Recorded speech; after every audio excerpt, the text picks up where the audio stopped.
बिहार की सियासत में आज एक नया अध्याय जुड़ा। नीतीश कुमार ने रिकॉर्ड 10वीं बार राज्य के मुख्यमंत्री के रूप में शपथ ग्रहण की और इसके साथ ही बिहार में प्रधानमंत्री नरेंद्र मोदी और नीतीश कुमार की केमिस्ट्री दिख रही है। दरअसल चुनाव के दौरान प्रधानमंत्री मोदी और नीतीश कुमार ने जबरदस्त प्रचार किया, जिसका असर दिखा।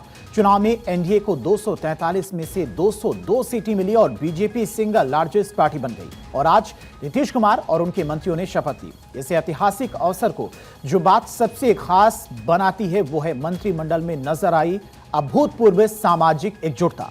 शपथ लेने वाले चेहरों में समाज के कोने कोने से आए प्रतिनिधियों की भागीदारी बिहार की उस मूल भावना को बल देती है, जहां पर सभी जातियों और समुदायों का समान प्रतिनिधित्व मिलना आवश्यक माना जा रहा है। और यह शपथ ग्रहण समारोह सही मायने में सबका साथ सबका विकास के मंत्र को जमीन पर उतारने की एक स्पष्ट तस्वीर भी पेश करता है। तो आज सभी मंत्रिमंडल ने अपनी बिहार के जनता की जीत है, बिहार के लोकतंत्र की जीत है और बिहार में जो एनडीए के लोगों ने मेहनत किया, आदरणीय प्रधानमंत्री नरेंद्र मोदी जी की जीत है, नीतीश कुमार जी की जीत है और सभी एनडीए के साथियों की जीत है। और बिहार के सबसे मजबूत कार्यकर्ताओं ने जिस तरह मेहनत किया, बिहार में लोकतंत्र स्थापित किया, गुंडा राज आने नहीं दिया, गुंडागर्दी नहीं चले बिहार में, इसके साथ जनता ने वोट किया।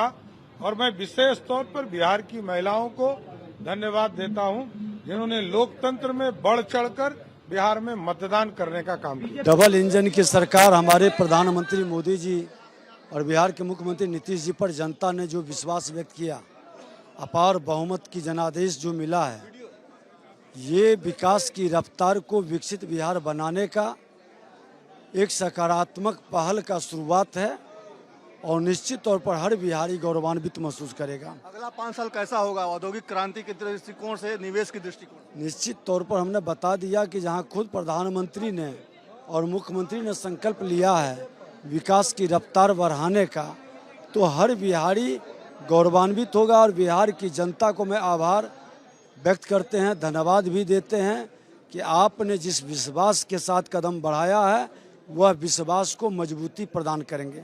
आज का जो शपथ ग्रहण समारोह था एक ऐतिहासिक पल था, एक ऐतिहासिक क्षण था। प्रधानमंत्री श्री नरेंद्र मोदी जी आज इस ऐतिहासिक पल के साक्षी बने और लाखों मतदाता ने भी इस शपथ ग्रहण में अपनी सहभागिता दी।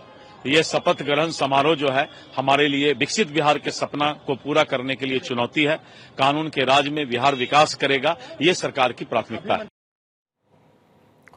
और चलिए पटना से हमारे सहयोगी सर्वेश सिंह हमारे साथ इसी खबर पर तमाम और अपडेट के साथ में जुड़ गए हैं। सर्वेश, अगर बात की जाए 10वीं बार आज नीतीश कुमार ने मुख्यमंत्री पद की शपथ ले ली। अब आगे जो वादे जनता से किए हैं नीतीश कुमार ने, एनडीए ने, वो वादे पूरे करने की बारी है। साथ ही साथ इस बार की कैबिनेट में हर समाज के लोग दिखाई दिए, हर समाज से एक एक मंत्री इस बार की कैबिनेट में दिखाई दे रहा है, यानी कि सबका साथ सबका विकास और हर एक समाज का प्रतिनिधित्व इस बार की कैबिनेट में साफ तौर पर दिख रहा है। देखिए, जो बम्पर जीत मिली है एनडीए को, उसी का नमूना है ये, जिस तरीके से कैबिनेट में हर समाज, हर जाति वर्ग का ख्याल रखा गया है, हर जाति वर्ग से एक एक व्यक्ति को प्रतिनिधित्व करने का मौका मिला है। तो ये नीतीश कुमार की खासियत रही है। सोशल इंजीनियरिंग में के मामले में नीतीश कुमार का कोई सानी नहीं है। नीतीश कुमार पहले भी जब भी मंत्रिमंडल उनका गठन उन्होंने किया है तो इस चीज़ का उन्होंने खास ध्यान रखा है कि हर वर्ग के लोग उनके साथ मंत्रिमंडल में शामिल रहें, ताकि कहीं से कोई ये आवाज़ ना उठा सके, कहीं से कोई उंगली ना उठा सके कि किसी एक खास जाति को ज़्यादा तवज्जो दी गई और किसी खास जाति को एकदम से नकार दिया गया। तो ये तमाम चीज़ें जो है रही हैं नीतीश कुमार की खासियत में शुमार रही हैं। और इस बार भी जिस तरीके से मंत्रिमंडल में उन्होंने एक एक व्यक्ति को का चयन किया है, चाहे वो भाजपा कोटे से हो, जेडीयू कोटे से हो, या फिर एलजेपीआर से हो, या फिर हम और आरएलएम से हो, तमाम लोगों का प्रतिनिधित्व जिस तरीके से उन्होंने रखा है अपने कैबिनेट में, वो एक तरह से काबिल तारीफ़ है कि नीतीश कुमार ने हर वर्ग को साधने की कोशिश की है।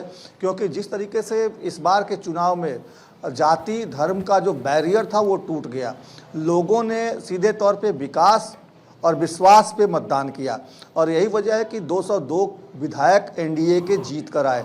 निश्चित तौर पे देखिए, इससे स्पष्ट हो जाता है कि सरकार किसी एक जाति धर्म को लेकर नहीं चल रही है। देखिए, मुस्लिम समुदाय से भी जमा खान को रिपीट किया गया, पहले भी वो मंत्री रह चुके हैं नीतीश कुमार के कैबिनेट में, इस बार फिर से उनको मंत्रिमंडल में शामिल किया गया। तो एक तरह से कहा जाए तो मुस्लिमों का भी प्रतिनिधित्व इस कैबिनेट में देखने को मिल रहा है, महिलाओं का प्रतिनिधित्व देखने को मिल रहा है, युवाओं को देखने को मिल रहा है। इसके अलावा हर जाति, राजपूत हो, भूमियार हो, कायस्थ हो, सूढ़ी हो, तेली हो, तमाम हो, अति पिछड़ा हो, कुर्मी हो, कोयरी हो, पासवान हो, हर जाति धर्म के लोगों को इसमें समाहित किया गया है, कैबिनेट में जगह दी गई है। हालांकि अभी 26 लोगों ने ही शपथ ग्रहण किया है और अभी माना यही जा रहा है कि 10 और मंत्री बनाए जा सकते हैं। तो हो सकता है कि आगे आने वाले दिनों में मंत्रिमंडल का विस्तार भी देखने को मिले और कुछ और नए चेहरे भी नीतीश कैबिनेट में शामिल हों।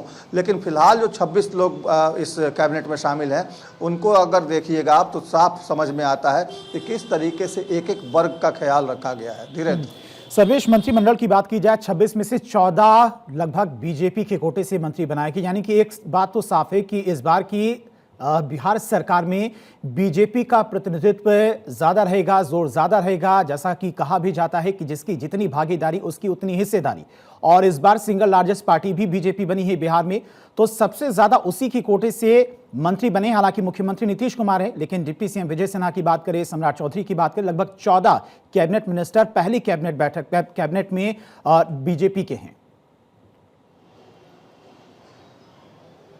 बिल्कुल धीरेन्द्र, देखिए जिस तरीके से बीजेपी ने आगे बढ़कर लीड लिया है इस चुनाव में, जिस तरीके से रणनीति की बात हो या चुनाव लड़ने की बात हो, जिस तरीके से बीजेपी ने अपनी पूरी ताकत झोंक दी थी। अमित शाह खुद कई दिनों तक आकर बिहार में कैंप किए, कई राज्यों के मुख्यमंत्री कैंप किए और उन लोगों ने लगातार घूम घूम कर बूथों तक जाकर लोगों से गांव-गांव जाकर लोगों से मुलाकात की, कार्यकर्ताओं का मनोबल बढ़ाया, जनता को एक तरह से एकजुट करने में की कोशिश की। तो ये तमाम चीज़ें जो हैं इसमें कहीं ना कहीं बीजेपी इस चुनाव में फ्रंट फुट पर आकर खेल रही थी और तमाम दल उसके पीछे उसके सहयोगी के तौर पर दिख रहे थे। हालांकि नीतीश कुमार नेतृत्व थे और नीतीश कुमार के नेतृत्व में चुनाव लड़ा गया, तो नीतीश कुमार ने भी इसकी बागडोर बहुत हद तक अपने कंधों पर उठा रखी थी और वो भी लगातार कंधे से कंधा मिलाकर चुनाव प्रचार और रोड शो करते हुए देखे गए थे। लेकिन जिस तरीके से बीजेपी ने अपनी पूरी ताकत झोंकी, जिस तरीके से तमाम राज्यों के मुख्यमंत्री हों, डिप्टी सीएम हो, उन लोगों की मौजूदगी रही बिहार चुनाव के दौरान, बड़े बड़े केंद्रीय मंत्री जितने भी हैं वो तमाम डटे रहे, लगातार इलाकों में प्रचार करते रहे, लोगों को एकजुट करते रहे, कार्यकर्ताओं का उत्साह बढ़ाते हुए दिखे। तो ये कहीं ना कहीं इस बार के चुनाव में ऐसा लग रहा था कि बीजेपी अपने तरीके से मैन टू मैन मार्किंग करके काम कर रही थी। और जिस तरीके से बीजेपी ने चुनाव लड़ा, अभी तक ऐसा चुनाव नहीं लड़ा गया था इस तरीके से। तमाम जो पुराने जो राजनीतिक विद हैं वो भी कहते हैं कि इस तरीके से कभी चुनाव नहीं लड़ा गया था बिहार में, इस तरीके से 2 चरणों में चुनाव और उसके बावजूद इतनी बड़ी तादाद में सफलता। ये एक तरह से कहा जाए तो ये बीजेपी का ही मोदी मैजिक ही है जो इस तरीके से कामयाबी मिली है एनडीए को। ठीक है सर्वेश, बहुत बहुत शुक्रिया आपका तमाम सारी जानकारी के लिए। तो सिंगल लार्जेस्ट पार्टी बीजेपी इस बार के विधानसभा चुनाव में बनी थी। 14 मंत्री बीजेपी के कोटे से इस बार शपथ ग्रहण लेते नजर आए। इसके अलावा 8 जेडीयू के, और इस बार चिराग पासवान की बात की जाए तो उनके भी पार्टी के कोटे से 2 विधायक मंत्री बने, यानी कि खुद चिराग पासवान केंद्रीय मंत्री हैं और अब बिहार विधानसभा चुनाव के बाद बिहार कैबिनेट में भी उनके 2 मंत्री इस बार होंगे। तो आज शपथ ग्रहण समारोह हो चुका है, 26 मंत्रियों ने शपथ ली है। इसके अलावा बीजेपी की कोटे से 14 मंत्रियों ने शपथ ली। सम्राट चौधरी, डिप्टी सीएम विजय सिन्हा ने भी शपथ ग्रहण की और मंच पर आज इस दौरान बीजेपी शासित राज्यों के मुख्यमंत्री भी नजर आए।